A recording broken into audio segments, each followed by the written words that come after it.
ওম শান্তি।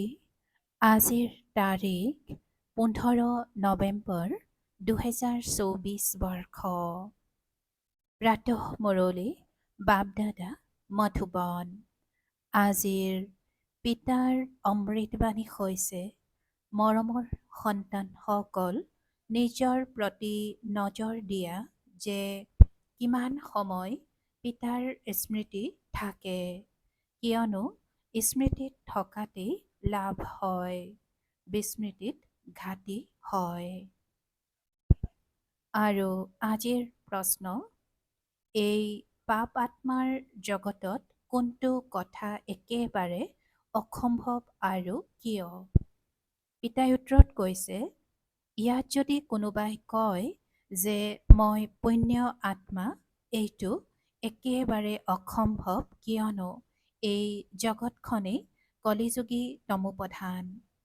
মনুষ্যই যিটো পুণ্যৰ কাম বুলি ভাবে সেয়াও পাপ হৈ যায়, কিয়নো প্ৰতিটো কৰ্ম বিকাৰৰ বশীভূত হৈ যায়।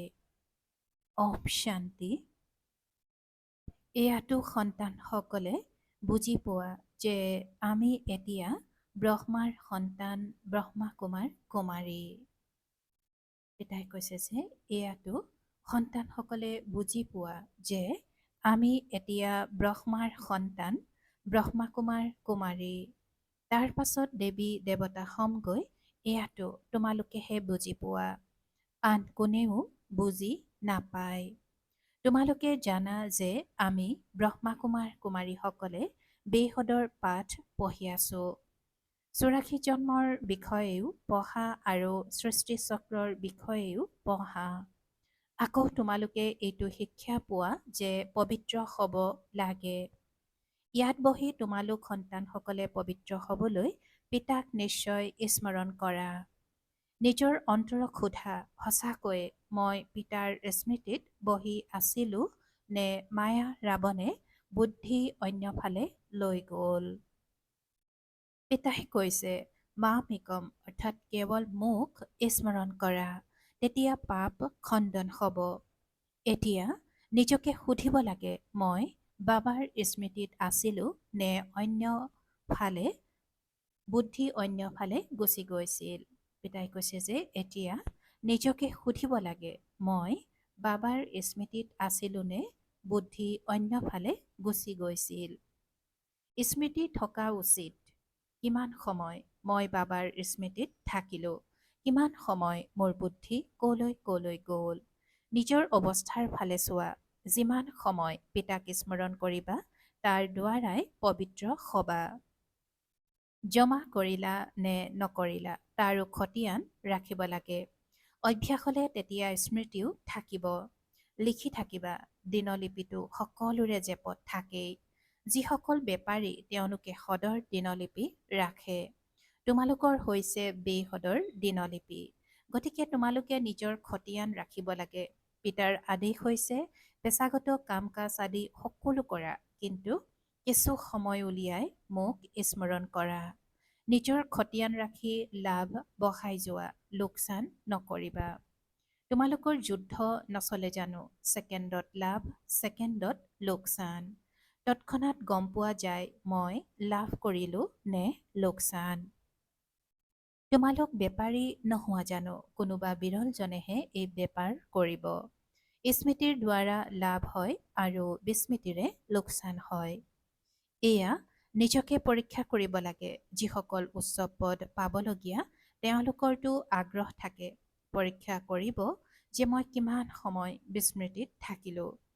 এয়াতো তোমালোক সন্তানসকলে জানা, আমাৰ সকলো আত্মাৰ পিতা পতিত পাৱন হয়।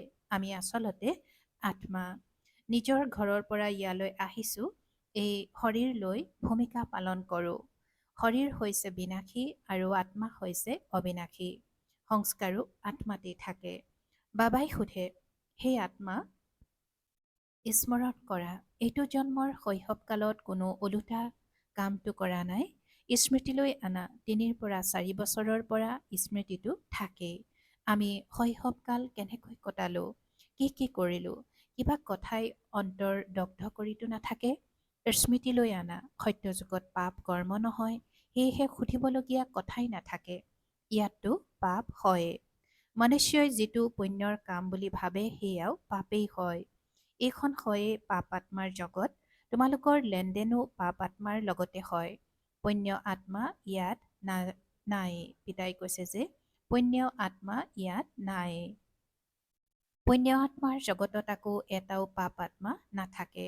পাপ আত্মাৰ জগতত এটাও পুণ্য আত্মা থাকিব নোৱাৰে। যিসকল গুৰুৰ চৰণত পৰে সেই গুৰুসকলো অন্য পুণ্য আত্মা নহয়।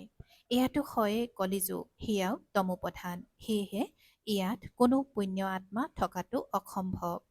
পুণ্য আত্মা হ'বৰ বাবেই পিতাক আহ্বান জনায় যে আহি আমাক পবিত্ৰ আত্মা কৰি তোলক। এনেকুৱা নহয় যে কোনোবাই বহুত দান পুণ্য আদি কৰে, ধৰ্মশালা আদি সাজি দিয়ে, সেয়াও তেওঁ পুণ্য আত্মা নহয়। বিয়া আদিৰ কাৰণে ভৱন আদি নিৰ্মাণ কৰে, এয়া জানো পুণ্য? এইটো বুজিবলগীয়া কথা। এয়া হ'ল ৰাৱণ ৰাজ্য। পাপ আত্মাসকলৰ আখুৰি সৃষ্টি। এই কথাবোৰ তোমালোকৰ বাহিৰে আন কোনেও নাজানে। ৰাৱণ আছে, কিন্তু ৰাৱণক চিনি পায় জানো? শিৱৰ চিত্ৰও আছে, কিন্তু চিনি নাপায়। ডাঙৰ ডাঙৰ শিৱলিংগ আদি সাজে, তথাপিও কৈ দিয়ে নামৰূপৰ পৰা উপৰাম। সৰ্বব্যাপী সেইবাবে পিতাই কয় য়দা য়দা হি ধৰ্মস্য গ্লানি ভৱতি ভাৰত। ভাৰততে শিৱ বাবাৰ গ্লানি হয়, যিজন পিতাই তোমালোকক বিশ্বৰ মালিক কৰি তোলে। তোমালোকে মনুষ্য মতত চলি তেওঁৰ কিমান গ্লানি কৰা। মনুষ্যৰ মত আৰু ঈশ্বৰীয় মতৰ কিতাপো আছে নহয়। এয়াতো তোমালোকেহে জানা আৰু বুজোৱা যে আমি শ্ৰীমত অনুসৰি দেৱতা হওঁগৈ। ৰাৱণৰ মতত আকৌ আখুৰি মনুষ্য হৈ যায়। মনুষ্য মতক আখুৰি মত বুলি কোৱা হয়। আখুৰি কৰ্তব্যই কৰি থাকে। মূল কথা হ'ল ঈশ্বৰক সৰ্বব্যাপী বুলি কৈ দিয়ে। কাছৰ অৱতাৰ, মাছৰ অৱতাৰ, তেন্তে কিমান আখুৰি চি চি হৈ গ'ল। তোমালোক আত্মাসকলে কাছ মাছৰ অৱতাৰ নোলোৱা, মনুষ্য শৰীৰতে আহা। এতিয়া তোমালোকে বুজিছা আমি কোনো কাম কাজ। পিতাই কৈছে যে মূল কথা হ'ল ঈশ্বৰ সৰ্বব্যাপী বুলি কৈ দিয়ে। মনুষ্য মতক আখুৰি মত বুলি কোৱা হয় আৰু আখুৰি কৰ্তব্যই কৰি থাকে। মনুষ্যই আখুৰি কৰ্তব্যই কৰি থাকে। মূল কথা হ'ল ঈশ্বৰক সৰ্বব্যাপী বুলি কৈ দিয়ে। কাছৰ অৱতাৰ, মাছৰ অৱতাৰ, তেন্তে কিমান আখুৰি চি চি হৈ গ'ল। তোমালোক আত্মাসকলে কাছ মাছৰ অৱতাৰ নোলোৱা, মনুষ্য শৰীৰতে আহা। পিতাই কৈছে যে তোমালোক আত্মাসকলে কাছ মাছৰ অৱতাৰ নোলোৱা, মনুষ্য শৰীৰতে আহা।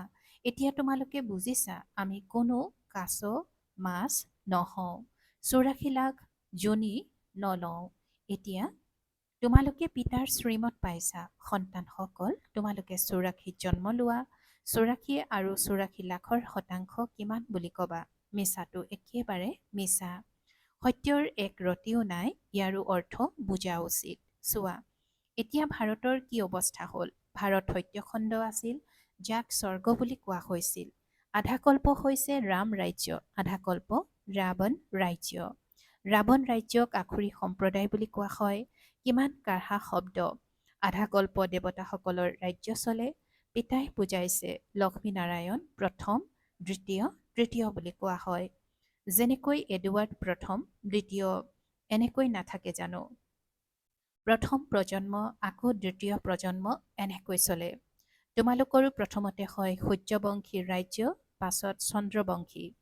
পিতা আহি ড্ৰামাৰ ৰহস্যও ভালদৰে বুজাইছে। তোমালোকৰ শাস্ত্ৰত এই কথাবোৰ নাছিল। কিছুমান শাস্ত্ৰত আঁচ এডালৰ দৰে অকণমান আছে, কিন্তু সেই সময়ত যিসকলে কিতাপ লিখিছিল তেওঁলোকে একো বুজা নাছিল।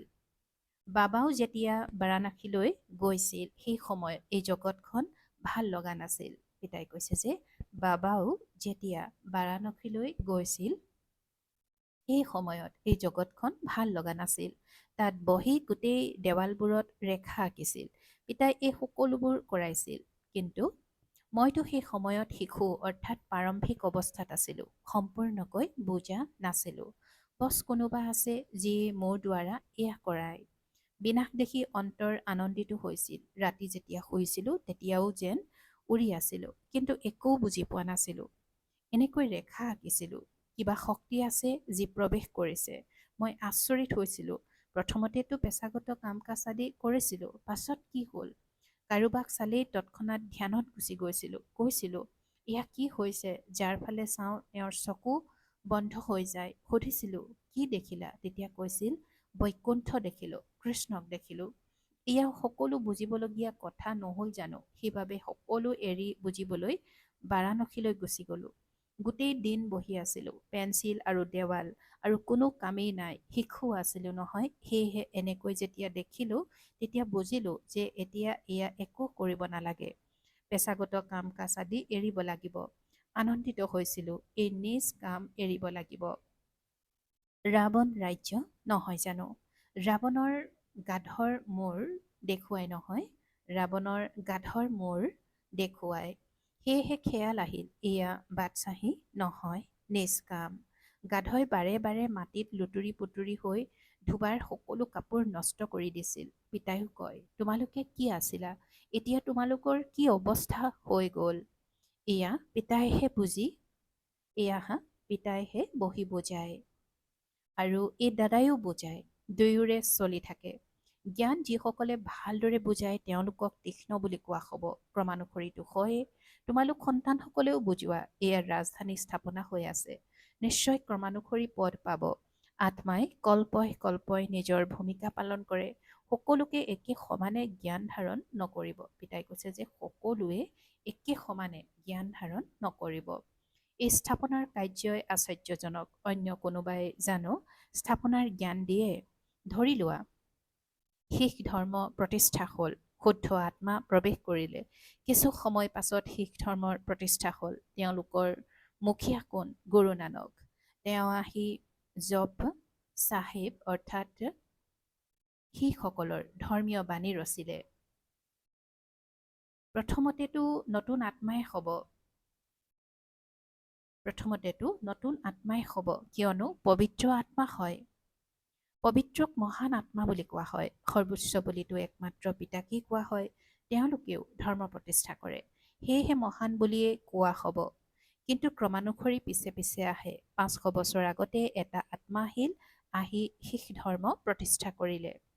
সেই সময়ত গ্ৰন্থ ক'ৰ পৰা আহিল? নিশ্চয় সুখমণি অৰ্থাৎ শিখ ধৰ্মৰ স্তুতি, ভজন অৰ্থাৎ জপ চাহেব আদি পাছত ৰচিছে নহয় জানো? কি শিক্ষা দিয়ে? উৎসাহিত হ'লে তেতিয়া বহি পিতাৰ মহিমা কৰে। বাকী এই কিতাপ আদিতো পাছৰ ফালে লিখে। যেতিয়াই সেই ধৰ্মাৱলম্বী লোকৰ সংখ্যা বৃদ্ধি হয়, পঢ়োতাও লাগিব নহয়। সকলো ধৰ্মৰে শাস্ত্ৰ পাছলৈ লিখে। যেতিয়া ভক্তিমাৰ্গ আৰম্ভ হ'ব তেতিয়া শাস্ত্ৰ পঢ়ে। জ্ঞান নালাগিব জানো? প্ৰথমতে সতোপ্ৰধান হ'ব, পাছলৈ সতু ৰজু তমোত আহে। যেতিয়া বহুত বৃদ্ধি হ'ব তেতিয়া মহিমা হ'ব আৰু শাস্ত্ৰ আদি ৰচিব। নহ'লে বৃদ্ধি কোনে কৰিব? অনুগামী হ'ব লাগিব। শিখ ধৰ্মৰ আত্মাসকল আহিব লাগিব, যিসকলে আহি অনুসৰণ কৰিব। ইয়াৰ বাবে বহুত সময়ৰ প্ৰয়োজন। যিসকল নতুন আত্মা আহে তেওঁলোকৰ দোষটো হ'ব নোৱাৰে। বিধান নাই। আত্মা সতোপ্ৰধানৰ পৰা সতু ৰজু তমোত আহিলে তেতিয়া দোষ হ'ব। বিধানো আছে নহয়। ইয়াত হৈছে সংমিশ্ৰণ। ৰাৱণ সম্প্ৰদায়ো আছে আৰু ৰাম সম্প্ৰদায়ৰো আছে। এতিয়াতো সম্পূৰ্ণ হোৱা নাই। সম্পূৰ্ণ হৈ গ'লে তেতিয়া শৰীৰ এৰি দিব। কৰ্মাতীত অৱস্থা হোৱাসকলৰ কোনো দোষ হ'ব নোৱাৰে। তেওঁলোক এই সৃষ্টিত থাকিব নোৱাৰে। তেওঁলোক গুচি যাব।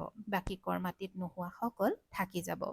সকলোৱেতো একেলগে কৰ্মাতীত হ'ব নোৱাৰে। বিনাশ হ'লেও তথাপিও কিছু বাচিব, প্ৰলয় নহয়। এনেকৈ গায়নো কৰে। ৰাম গ'ল, ৰাৱণ গ'ল। ৰাৱণৰ বহুত পৰিয়াল আহিল। আমাৰ পৰিয়ালটো তেনেই কম। সেয়া কিমান অনেক ধৰ্ম আছে। প্ৰকৃততে আমাৰ পৰিয়াল সকলোতকৈ ডাঙৰ হোৱা উচিত, কিয়নো দেৱী দেৱতা ধৰ্ম হৈছে সকলোতকৈ প্ৰথম। এতিয়াতো সকলো সানমিহলি হৈ গৈছে, সেয়েহে বহুত খ্ৰীষ্টিয়ান হৈ গৈছে। মনুষ্যই যিফালে সুখ দেখে, পদমৰ্যাদা দেখে সেই ধৰ্মৰেই হৈ যায়। যেতিয়া পূব আহে তেতিয়া বহুত খ্ৰীষ্টিয়ান হৈ যায়। পাছত বৃদ্ধিও বহুত হয়। সত্যযুগতো এটিয়েই পুত্ৰ সন্তান, এটিয়েই কন্যা সন্তান হ'ব। আন কোনো ধৰ্মৰে এনেকৈ বৃদ্ধি নহয়। এতিয়া চোৱা, খ্ৰীষ্টিয়ানসকল সকলোতকৈ তীক্ষ্ণ, যিসকলে বহুত সন্তান জন্ম দিয়ে, তেওঁলোকে পুৰস্কাৰ পায়, কিয়নো তেওঁলোকতো মনুষ্যৰ প্ৰয়োজন হয় নহয়। যিসকল মিলিটেৰী সৈন্যবাহিনীৰ কামত আহিব, সিহঁতে সকলো খ্ৰীষ্টিয়ান ধৰ্মৰ। ৰাছিয়া, আমেৰিকা সকলো খ্ৰীষ্টিয়ান ধৰ্মৰ। এটা কাহিনী আছে, দুটা বান্দৰে যুদ্ধ কৰিলে, মাখন মেকুৰীয়ে খালে। এয়াও ড্ৰামা ৰচি থোৱা আছে। আগতেতো হিন্দু মুছলমান একেলগে আছিল। যেতিয়া পৃথক হ'ল, তেতিয়া পাকিস্তান নামে নতুন ৰাষ্ট্ৰৰ সৃষ্টি হ'ল। যেতিয়া পৃথক হ'ল, তেতিয়া পাকিস্তান নামে নতুন ৰাষ্ট্ৰৰ সৃষ্টি হ'ল। এয়াও ড্ৰামা ৰচি থোৱা আছে। দুখন দেশে যুদ্ধ কৰিলে, তেতিয়া বাৰুদ কিনিব, বেপাৰ হ'ব। এয়াই তেওঁলোকৰ মুখ্য বেপাৰ। কিন্তু ড্ৰামাৰ নিয়তি বিজয় তোমালোকৰেই হ'ব। 100% নিশ্চিত। তোমালোকক কোনেও জয় কৰিব নোৱাৰে। বাকী সকলো নাশ হৈ যাব। তোমালোকে জানা যে নতুন সৃষ্টিত আমাৰ ৰাজ্য হ'ব, যাৰ বাবেই তোমালোকে পঢ়া। লায়ক হৈ যোৱা। তোমালোক লায়ক আছিলা, এতিয়া নালায়ক হৈ গৈছা। পুনৰ লায়ক হ'ব লাগে। এনেকৈ গায়নো কৰে, পতিত পাৱন আহক, কিন্তু অৰ্থ জানো বুজি পায়। এইখন হয়েই গোটেই জংঘল। এতিয়া পিতা আহিছে, তেওঁ আহি কাঁইটৰ জংঘলক ফুলৰ বাগিচা কৰি তোলে।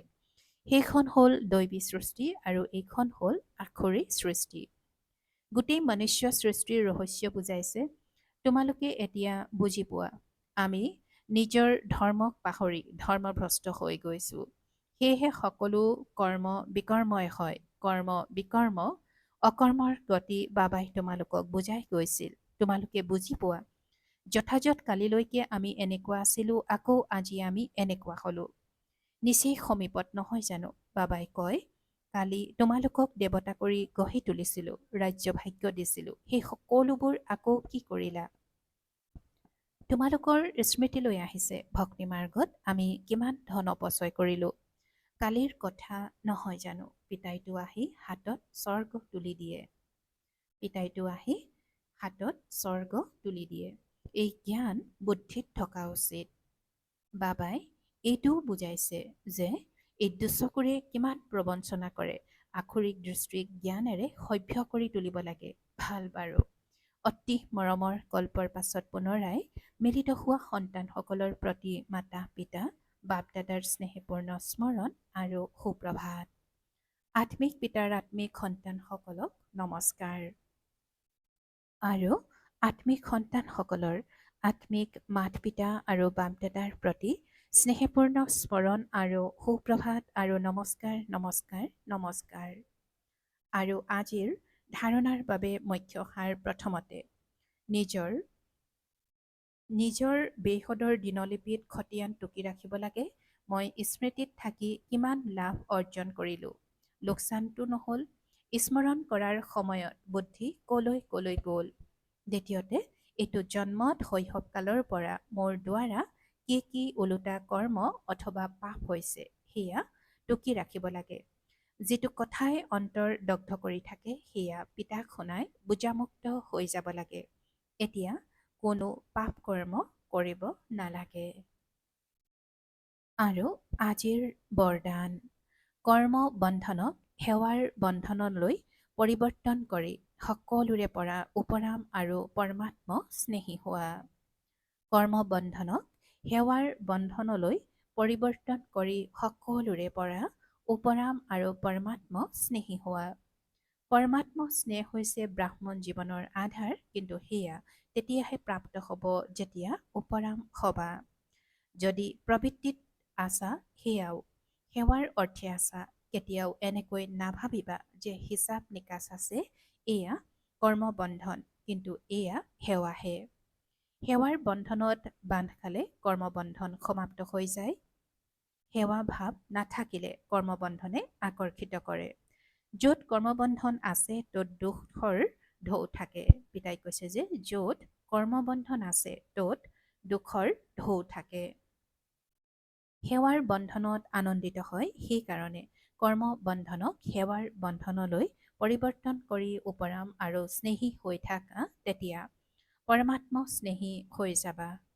আৰু আজিৰ শ্লোগান, শ্ৰেষ্ঠ আত্মা সেইগৰাকী যি স্বস্থিতিৰে সকলো পৰিস্থিতি অতিক্ৰম কৰি যায়। পিতাই শ্লোগানত কৈছে যে শ্ৰেষ্ঠ আত্মা সেইগৰাকী যি স্বস্থিতিৰে সকলো পৰিস্থিতি অতিক্ৰম কৰি যায়। ওম শান্তি। সফলতামূৰ্ত হ'বলৈ আজিৰ অব্যক্ত সংকেত। যেনেকৈ বৰ্তমান সময়ত ভৰিত চকা লগাই দৌৰে, সেয়া কিমান পাতল হয়, গতিবেগ তীব্ৰ হৈ যায়।